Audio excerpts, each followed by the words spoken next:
I was born in an old quarter of the city where the lamps never quite chased away the dusk. The bearer of light, they said, though I felt more the bearer of shadows. The lanes of my childhood were narrow and winding, each turn hiding an unspoken story, each doorway a promise or a trap. My father worked at the clock tower, a relic standing tall since the colonial days. The gears he wound every morning echoed the heartbeats of our neighborhood. My mother knitted dreams in the evenings by oil lamp, her fingers dancing in patterns of hope. But the city remembered none of that. It remembered only the dust, the abandoned courtyards, the sound of injustice slipping through windows. One evening as I walked home, I saw her, an old woman on the steps of the mosque, clutching a photograph.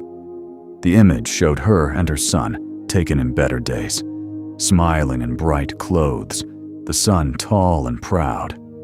The photograph's edges were frayed, the colors faded. "He was taken," she whispered, voice brittle as autumn leaves. "They said he spoke for the voiceless." That moment changed me.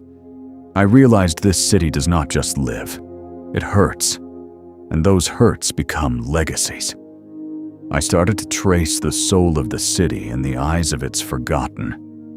I talked with the rag picker who collected yesterday's treasures off the road. I sat with the teacher whose school had been closed. I listened to the song the street vendor hummed under his breath. Each story wove itself into mine.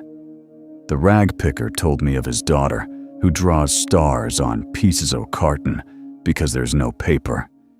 The teacher told me of the children who left to find work in far towns, forgetting the chalk dust that once filled their fingers. The street vendor told me of his wife's illness and how he sold half his life to buy her medicine. And then came the day I walked past the clock tower at dawn.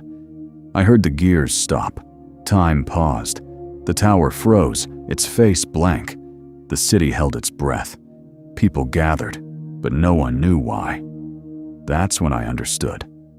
The clock tower was not only my father's workplace, it was the heartbeat of all our memories. When it stopped, it meant our stories had stopped being heard. I climbed the stairs to the machine room. My father's tools lay silent as if neglected by ghosts. He stood there, eyes empty. "They came at midnight," he said. "The documents, the files, they took everything." He meant the records of people's claims, land rights, school registrations, health cards. They vanished.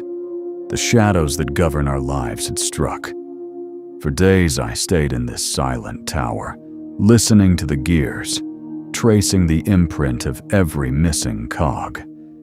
Then I took a piece of old metal, a gear from the bottom drawer, and I placed it in my pocket. "We may be small," I told the city's shadows, "but we will not be silent." I went out under the starlight, rallied the rag picker, the teacher, the vendor, and the old woman on the mosque steps. We marched, not with banners, but with stories. Each told what the machine took. Each gave voice to what had been erased. We reached the square where the clock tower stands. At dawn, we watched the tower strike again. The gears moved, time moved, the city exhaled, and I realized stories are not just told. They rebuild. They breathe life into what was hushed. They are the light in the bearer's hands. And I carry those lights.